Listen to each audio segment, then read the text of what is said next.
For 16 years, from 1989 through 2004, Booknotes was C-SPAN's signature author interview program. Focusing exclusively on contemporary nonfiction, the Booknotes series created an unparalleled television forum for writers of history, biography, politics, and public and cultural affairs. The Booknotes format was simple: one author, one book, 1 hour.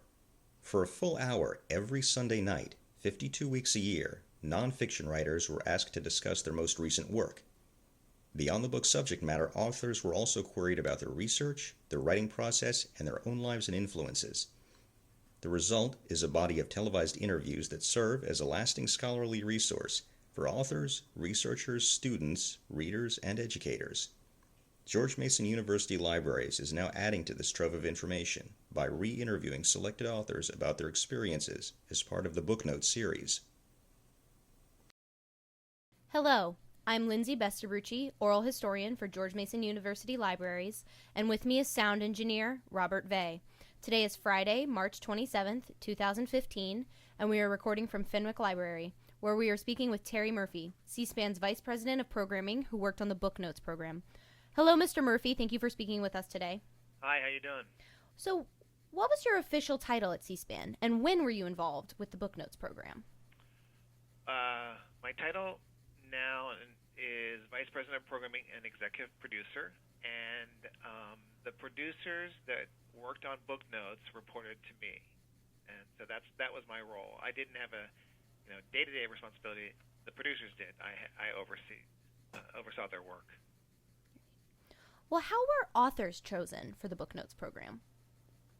Well, it was chosen mainly by Brian because it was ones that he found interesting and that felt like he could sustain an hour-long interview with. But the producers who worked on the program also suggested ideas, and they were all, as you know, they were all current books, and so it was a very narrow universe of where to pick. So the producers would suggest, and if they'd either convince Brian that it would be a good interview to pursue, or Brian would see books that he'd say, let's do that one. And how did these selected authors react to the call asking them for the interview? Well, I would tell you there are two reactions. One is, the positive one is they want to sell books. So most often they were out doing a book tour, and so their reaction would be yes right away. But the second type of reaction would be having to sit down for an hour, because most book TV interview programs about books were very, very short. And so I think some people were kind of maybe taken back or a little surprised that we were going to give them a full hour to talk about their book. But generally very positive, because they wanted to talk about what they'd put in their hard work into. Were there any authors who expressed interest in being interviewed but were not chosen? Or conversely, did anyone refuse the invitation to be interviewed? I don't remember if anyone refused. I'm sure there were, and the producers probably could tell you this. Often what we ran into is, for some of the authors that were big names or celebrities in terms of our world, like Hillary Clinton or people who had a bigger name in politics, they often would agree to go on 60 Minutes or the Today Show or Good Morning America first, and they would have exclusive rights, and then they would do all the other programming. And so sometimes we would want to get them, and they weren't available, or they were under contract to other places. That was the biggest thing. And then as Booknotes went throughout the years, the publishers realized how important it was and successful it was in helping them sell books. And so, sure, we got a lot of books sent to us that we didn't pick, but we could only do 52 of them a year, and you think about all the books that are published, they're nonfiction. So there are a lot of ones that we would be lobbied on that we didn't get. A Booknotes interview is quite simple in appearance, with just a black background and two people sitting opposite one another. Was there a reason for this simple set? Yes. And the reason is that the focus was on the author and what they were saying. And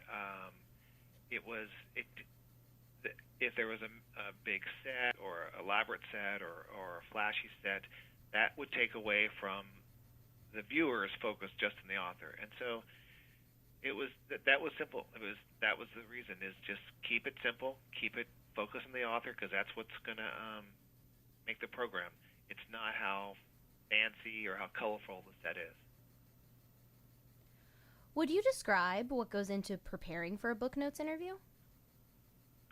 So for the producers, what the producers would do is look at all the books coming out, say that month or in the next few months.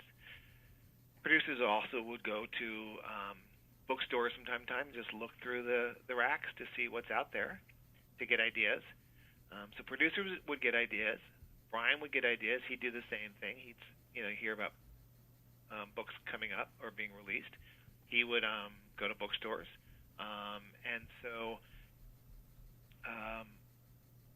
they all looked and came up with some ideas. They met once a week, and they'd go through books, and they would decide which ones to pursue. And for the producer would try to read the book, not always able to read the whole book before the interview, but they would try to read the book and make sure there are certain things that Brian knew about. But Brian read the whole book, and so he prepared the most for the program by reading the book and developing his list of questions from his reading. How did the production team prepare the author for the interview? Well, I think, again, what we would do is we would explain with the publicist, the format, which is it's an hour long. It's live to tape. It's not going to stop. We're not going to edit it. So we kind of talk through our approach, and that the author has to come prepared to, sit for an hour-long interview. We did have authors who showed up and said, "Oh, I knew I said I had an hour, but now I only have a half an hour," and we wouldn't accept that. It was an hour-long program, so they had to commit to an hour, and we told the authors it would be about their books. And Brian, because he read the whole book, asked them about the book, and I think some authors were surprised sometimes when Brian would bring out quotes from the book or talk about specific things they talked about in the book and ask them to further explain it. And the other thing is they just tell the publicists and the authors about Brian's style, which is a very, very simple questions, mostly about the book, but also about you and how you went about writing the book. So, speaking of the limited editing which went into a book notes program, were there ever any book notes bloopers or unplanned happenings during the taping of the program? Sure, and I'm sure other people can tell you more of them, but there was one where I think his name's Cliff Stern got up and jumped around the set to demonstrate his point. There were times when Brian would ask people very, very simple questions, and he would do that because he wanted the audience to understand and not assume the audience knew those. And so authors would be surprised that Brian would be asking such a simple question, and they would question him about, "You don't know what that means?" I think Brian often would ask authors, "Where do you write? How do you write? What do you do?" One of our authors told us he wrote in the nude. That was a kind of a surprise. So sure, and again, a lot of times these books they had written over a number of years, or they had finished a long time ago, and so they had forgotten things, and Brian had to remind them about things in the book. So, and there are also always times when people would like, I can't think of a specific example, but they would do an interview and they say, "Well, can you cut that out because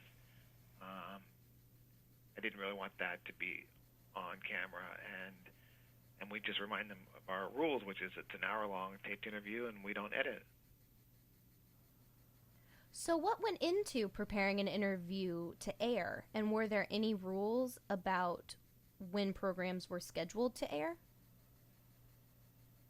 The only rule was sometimes when, as I mentioned earlier, is if people had contracts with other organizations, and so let's say there was an author and they had a contract with the Today Show, and their contract with the Today Show has said they have to appear on the Today Show first, and they can't. So we would not schedule that. We may tape their interview, but we wouldn't air it until after the Today Show aired their interview. Those are the type of rules, if we agreed to them. In terms of after the production, it was very, very simple. In the beginning, it was really editing the intro and editing the exit, and so it was really just kind of how we would get into the program and how we get out of the program would be done. But as the show grew over years, we started to add more elements to it. We started to add more pictures to the program. We added more video to the program, and some of that was done in post-production. Some of it was done during the production, but a lot of it was done after the production. So after the taping, the producer would work with an editor to kind of polish the program up a little bit, not edit any of the content, but add things to it, and then edit it so it's prepared.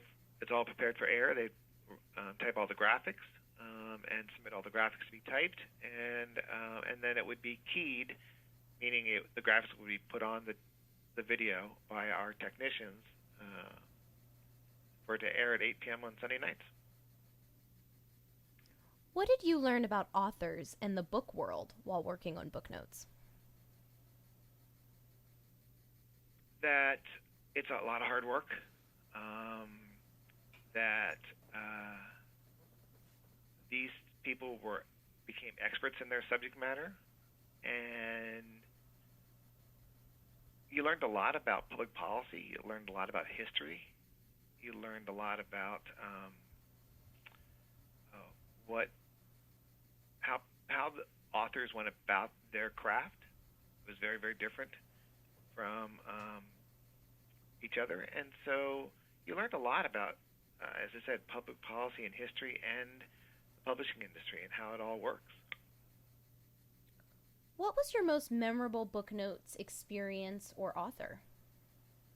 Well, I'll tell you my most memorable Booknotes experience was the Friday. This was Friday at it was probably 6:30 at night. It was the Friday before the first Booknotes was going to air on that Sunday, and we hadn't decided the name of the program.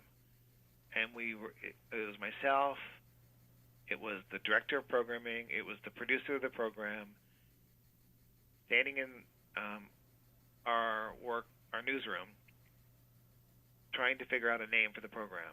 And we were all tired, we all wanted to go home, but we had a deadline. We had to come up with a name for the program because it was airing on Sunday.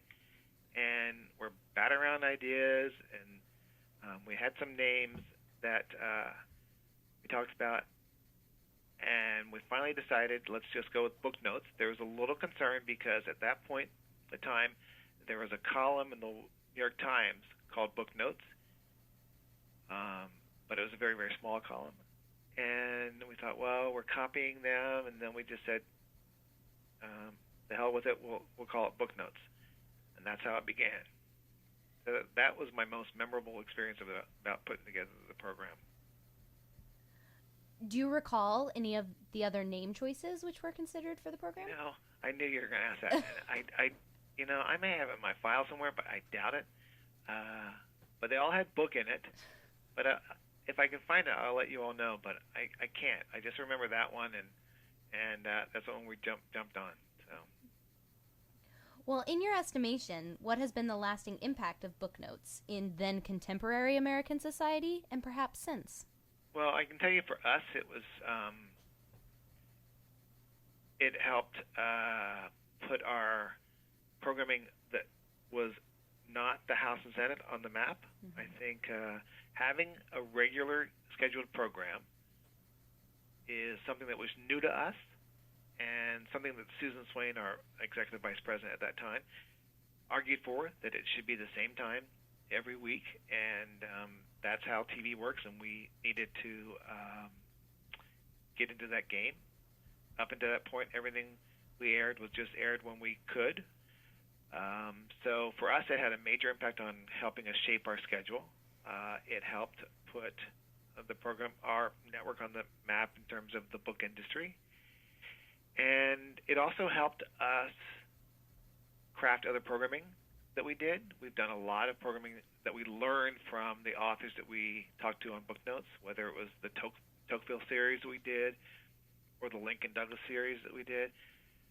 And I think that it's something that I think the audience really liked. They knew what they were going to get, and they liked learning about a new book that they could go out and buy. They were invested in it because there was a possibility to buy that book after they watched the interview. Is there anything that you would like to add regarding Booknotes, C-SPAN, or Brian Lamb? Well, I would tell you, when Brian told us he wanted to stop doing it, we were all quite disappointed because it was a great program. You looked forward to it every Sunday night because he has a great interviewing style, but also you learn something. You got great notable authors and learned a lot about them, about their book. It was kind of a cliff notes for those who couldn't read the book. But on the other hand, when you start to think about it and think that he was forced to have to read a book at least once a week, that's a lot of work. It's a lot of work to do that and run a company. And you can understand that after a number of years, it's like, I can't do this anymore, or it's not as fun as it used to be, or I don't have as much time. And so it was disappointing when he said, I'm going to stop it, but it's also, you could understand it completely. So I think it's one of our most successful programs on C-SPAN in our tenure. Great. Well, thank you for taking the time to participate in this oral history interview. No, thank you very much. I appreciate it.